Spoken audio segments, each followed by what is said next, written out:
Okay, so the objective of this scene was to go into the bathroom. I think you can hear the great sound work. Sebastian, the lead, has worked a lot on this kind of effects. When you take out your earplug, you can hear more the ambience. And this kind of art is done by our main concept artist. We got like 4 concept artists working on the game with Edouard. Who has made a lot of artwork. He was the one concept artist. So basically in the beginning we do a lot of documentation, like we do a lot of research from all those pictures we can find on the internet. Every room, every character needs to tell you a story, who they are, what they do. And just for following the scene, even for the mood when it's still the rhythm of the game. So we wanted this scene in the bathroom to have a really cold and harsher and more contrasty lighting, to be different from the soft and warm lighting from the art class before. I think this scene, there was here one of the mistakes we have done with the game. For example, when Max is tearing apart the Polaroid. In fact, I don't know if you have tried to tear apart a Polaroid, but it's quite impossible. Yeah, you can. We tried it. You can't do it. It's too strong. It's plastic, and it's impossible to tear it like she does. But of course, there is a lot of symbolic behind this, and so we decided to keep it, even if it's non-realistic. Maybe it's a bad Polaroid quality, and we can do it. So you can see the butterfly coming in from the window. There's a lot of symbol behind this. The butterfly, of course, with all the butterfly effects thing, and the fact that Chloe has got some butterflies on her tattoo, and the color of her hair based on the color of the butterfly. Really something we wanted to hear. The blue butterfly is really, really important, and of course at the end of the game it's much more important. One of the fans' favorite, and of course a character we really love, Chloe. She's one of the most important characters, because at the end the choice is about her. It was really important to create this character the best way possible, so the player would learn to care more and more about her. But we really wanted her to be not that nice at the beginning, so when she's evolving during the different episodes, and she's getting nicer to Max, people would care even more about her, because she changed, and she likes the fact that she changed. If she was the nicest person from the beginning, it wouldn't be, I think, as effective that her going forward and changing toward Max.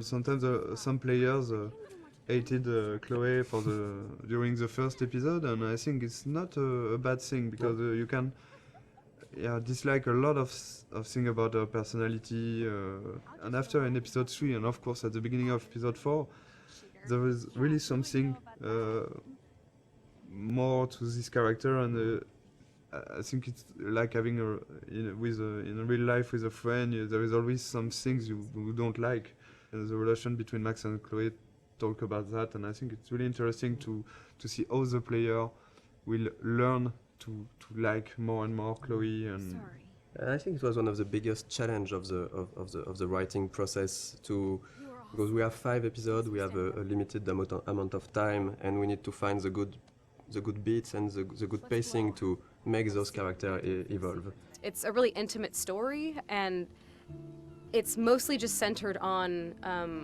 just emotional moments. All of the major choices that you make in the game are emotional. The heart of it is the relationship between Max and Chloe. It gets really dark, and things get really hard for Chloe and really emotional. In the game, one of our goals was also to be able to talk about real-life issues, about some social themes and difficult themes that can be experienced in real life. I mean, it's different to other games where there are bigger issues like situation of life or death or war or stuff like that. And in this game, we wanted really to focus on more human issues on a smaller level. The mood of the game and the themes of the game.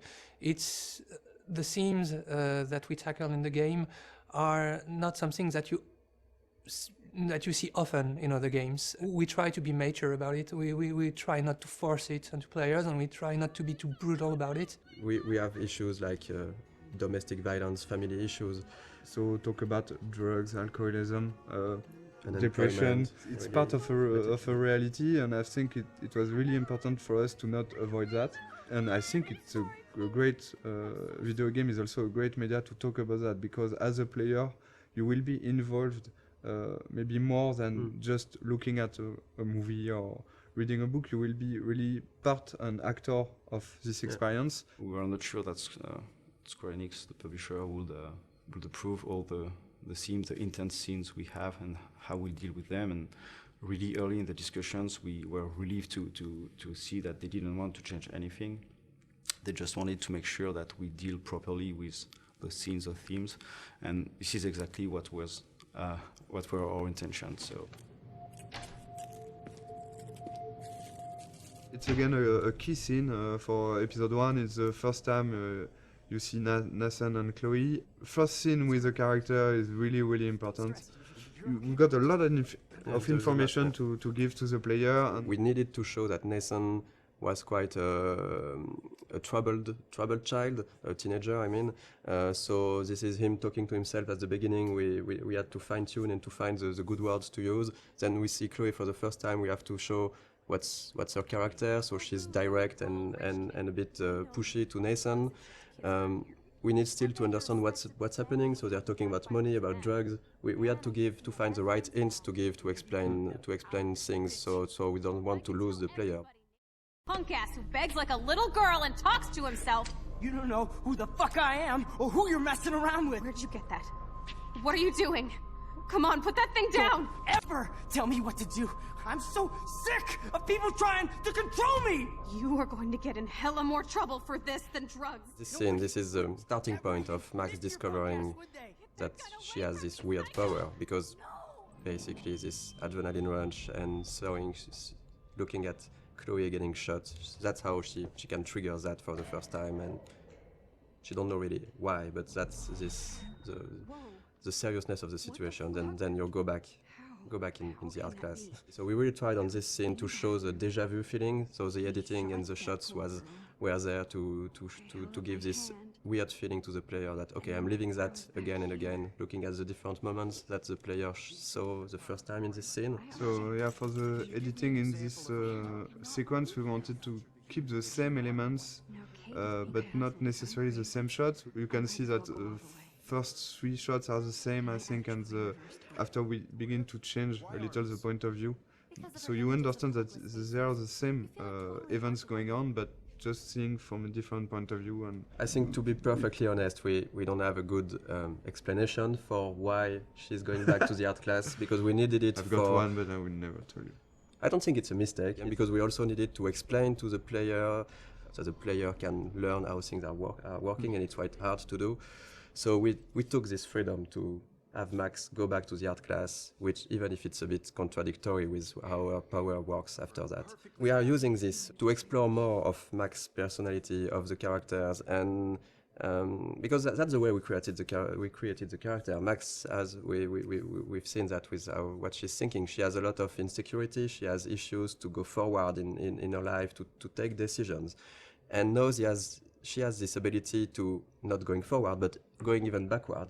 So it's an interesting storytelling device to question with her character and with the player, of course, to question choice and consequences, to question fate, to question really interesting issues. I think Max would never have changed as much as here in our story without this power and without this sci-fi element. So it puts the player in a very interesting position, because she will ask himself why he's doing some interaction. He can undo the interaction and try something else, but also Max, by doing this, will ask herself, am I doing the right decision?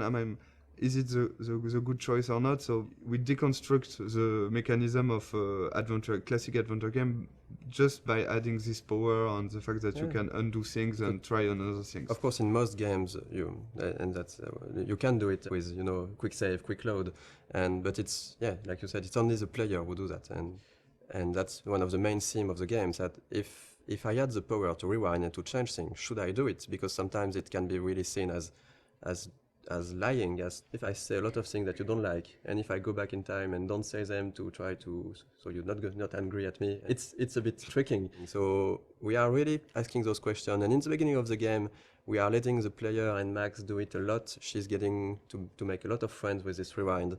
But later in the game, and especially in episode 5, we are really questioning this to see maybe it wasn't the right thing. Maybe what you did to try to lie to people with your power, was it really good? And that's something that can be interesting for the story, but also to ask the player at a moment. I think this is what we wanted to do also with this game, to show that it's difficult to make the choice, and it's even more difficult to live with it, but you have to learn to do that. And even if you could hesitate a lot, there is no perfect way to do things. Okay, if I'm crazy, I might as well go all the way. Can I actually reverse time? So that's basically that the first time the player will actively rewind. So we have Max thinking that, okay, I just got back in time. I'm in the art class, and so that's why we made her break her camera, because we needed to have an element that the player will see that we will rewind. So we can really explain how do you rewind. So Max broke her camera, and then she's thinking, okay, if I got back in time, maybe I can try to do it again and revert that. So that's the first real rewind the player is actively doing. It's okay, we don't really want the players to use the rewind all the time. But since it's important in the beginning of the game to really show the player the tools he have, and it was important for us to have this in this scene, to have a lot of use of the rewind, so he can really, okay, I know how it is now, and now I decide if I use it or not. I hope I have enough time to get to the bathroom. Please, please. I can't tell anybody. They'll think I'm crazy. Since we are really playing the game with the point of view of Max, for her, not everything is clear, so it shouldn't be clear for the player. But there is a lot of hints that should really guide the players to understand what's happening. We have a lot of symbolism with totem spirit animals. We have the doe, and you can clearly see in episode 4 that the doe is linked to Rachel, and it's basically somehow a presence of Rachel that's guiding Max at moments. I'm not sure that a lot of players notice that, but in episode 2 actually, when you see the doe in the junkyard, it's precisely where Rachel is buried. There is this mystic feeling around the town, and since we didn't want to clearly explain everything, it's part of what makes Arcadia Bay a bit different and a bit special. A bit of the junkyard scene. Yes, so it's we love the junkyard scene because a lot of different elements, but the first one I think is the environment. I think the environment artists have made something incredible here. For Life is Strange, we really wanted to have a stylized rendering. We didn't want it to be realistic, or so every texture has been hand painted to give this impressionistic feeling. And I think in the junkyard it's really interesting because there is so many details that's where this kind of simpler texture are working well. Because if this scene was overly detailed with cracks in the rust and everything, it would become really noisy to look at. We did a lot of work on the lighting effects and the atmosphere, so it was really important for us to capture this morning feeling with very, very cold colors in the fog, but a slightly warm sun that just bring some soft and warm feeling to the scene. This scene is also a good example of what we want to do in terms of environmental storytelling. We've got a lot of different objects who are there and who has their own story. And Okay, let's do this. Can you find 5 bottles while I prep the shooting range? Beer and guns? Nice combo. You can handle it.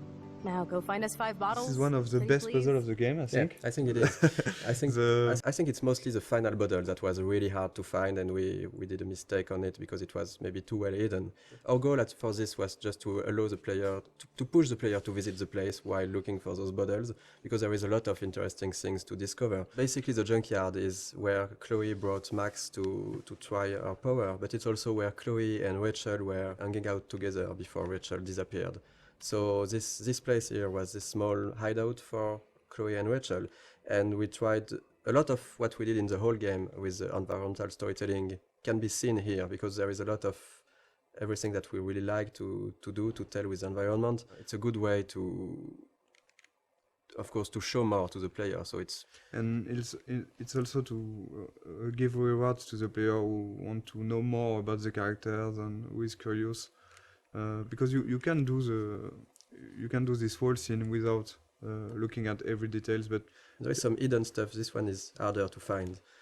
I think that not every player find it, and this is a big letter that Rachel wanted to write to Chloe and maybe never gave it to her. In Life is Strange, we really tried to put a lot of attention to the details. So we have a lot of various levels of things, and if you look around, you can find some really small details that are useless to the main story but interesting. Actually, we start to play with that, putting more and more things in corner, in dark area, to see if the player can spot it or not. And usually they did. There's a noticed things that we thought they could not notice, like on a shirt we have letters that when you put in the right order it says no fucks given, and they noticed. I don't know about this. Are you afraid of getting in trouble? Oh, boo-hoo, Max is afraid. I know you can handle this, and I'm here to guide you. Make me proud, sister.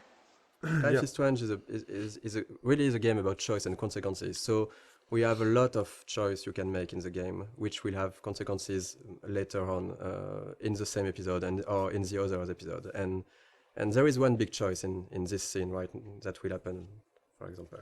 Yeah, the idea for each choice is really to have not easy choice to take, even if it's not life or and death choice, like you could have in other game, or it's more everyday life choices. The important is really to make your own and to decide to live with it. So that's why with the max power, it's of course more difficult because you can try a choice.